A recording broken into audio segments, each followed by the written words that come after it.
ভাৰত চৰকাৰে সত্ৰীয়া নৃত্যৰ আজীৱন সাধক আৰু অসমৰ নৃত্য জগতৰ এগৰাকী মহিৰুহ নৃত্যাচাৰ্য যতীন গোস্বামী ডাঙৰীয়াক পদ্মভূষণ সন্মানেৰে এইবাৰ সন্মানিত কৰিবলৈ সিদ্ধান্ত গ্ৰহণ কৰিছে। শ্ৰী যতীন গোস্বামী ডাঙৰীয়াই প্ৰথমতে ভাৰত চৰকাৰৰ পৰা পদ্মশ্ৰী সন্মান লাভ কৰিছিল আৰু এইবাৰ তেখেতক পদ্মভূষণ সন্মানৰ বাবে নিৰ্বাচিত কৰা হৈছে। বহুদিন পিছত জীৱিত অৱস্থাত এজন ব্যক্তিয়ে বা এজন মহিৰুহে পদ্মভূষণ সন্মান লাভ কৰিবলৈ সক্ষম হৈছে। মই খুব নাম ৰিকালেক্ট কৰিব পৰা নাই যে জীৱিত অৱস্থাত শেষজন পদ্মভূষণ পোৱা অসমৰ ব্যক্তি কোন, অৰ্থাৎ যোৱা এটা দশক জীৱিত অৱস্থাত পদ্মভূষণ সন্মান অসমৰ পৰা কোনেও পোৱা নাছিল। শ্ৰী যতীন গোস্বামী ডাঙৰীয়াৰ পদ্মভূষণ সন্মান লাভৰ এই অনন্য বাতৰিটোৱে অসমৰ সংগীত জগত, নৃত্য জগত আৰু সাংস্কৃতিক জগতখনক আনন্দিত কৰি তুলিছে। বিশেষকৈ শ্ৰী যতীন গোস্বামী ডাঙৰীয়াই পোৱা এই বঁটাই অসমৰ সত্ৰীয়া নৃত্যকো দৰাচলতে এক ৰাষ্ট্ৰীয় স্বীকৃতি প্ৰদান কৰিছে।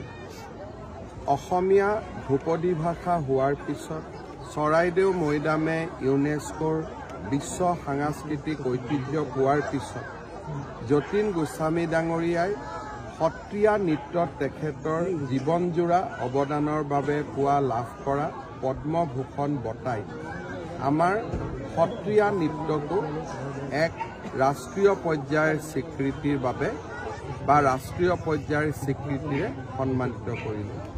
গুৰুজনাৰ আমাৰ সাংস্কৃতিক জগতলৈ উপহাৰ আছিল সত্ৰীয়া নৃত্য আৰু সেই সত্ৰীয়া নৃত্যকে যতীন গোস্বামী ডাঙৰীয়াই আন্তঃৰাষ্ট্ৰীয় পৰ্যায়লৈ লৈ যাবলৈ সক্ষম হৈছিল। মই নিজে তেখেতৰ ঘৰলৈ আহি তেখেতক সন্মান আগবঢ়াবলৈ পাই আৰু তেখেতৰ এই কৃতিত্ব আৰু সন্মানৰ সময়ছোৱাত তেখেতক অসমবাসী ৰাইজৰ হৈ অভিনন্দন জনাবলৈ পাই মই গৌৰৱ অনুভৱ কৰিছোঁ। তেখেতৰ দীৰ্ঘ জীৱন কামনা কৰিছোঁ, যাতে সত্ৰীয়া নৃত্যৰ সাধনাত তেখেতে নিজক আবদ্ধ কৰি ৰাখি সত্ৰীয়া নৃত্যক আৰু এখোপ আগুৱাই লৈ যাবলৈ তেখেতে সকলো প্ৰকাৰৰ তপ কৰি যায়। তাৰ বাবে তেখেতৰ হৈ বা তেখেতৰ বাবে মই পৰম পিতাৰ ওচৰত দীৰ্ঘায়ু কামনা কৰিছোঁ। সাক্ষাতৰ সময়ছোৱাত সত্ৰীয়া নৃত্যৰ সম্পৰ্কে তেখেতে মোক ২-৩টা গুৰুত্বপূৰ্ণ পৰামৰ্শও আগবঢ়াইছে। মই পৰামৰ্শকেইটাও গ্ৰহণ কৰাৰ বাবে চেষ্টা কৰিছোঁ। মুখ্যমন্ত্ৰী মহোদয় কালিৰ দিনটোত দেখিবলৈ পোৱা গ'ল গুৱাহাটী দুটা ঠাইত বম ব্লাষ্ট হৈছে, যিটো আলফাই স্বীকাৰ কৰিছে।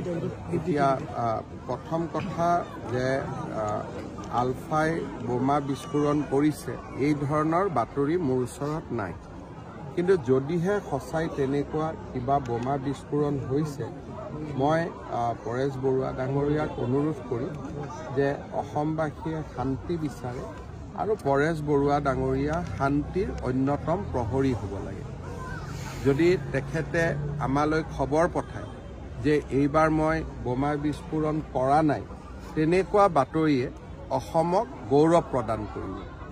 আৰু মই বোমা বিস্ফোৰণ কৰিছোঁ, তেনেকুৱা বাতৰিয়ে অসমৰ নৱপ্ৰজন্মক আশাহত কৰিব।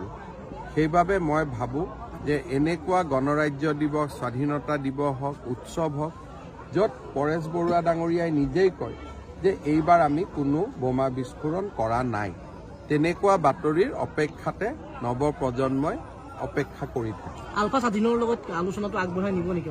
আমি আলোচনাৰ বাবে পথটো আমি খোলা ৰাখিছোঁ। তেখেতৰ লগত সময়ে সময়ে মই আলোচনা কৰিয়ে থাকোঁ, গতিকে টেলিফোনত কথা বতৰা হৈয়ে থাকে।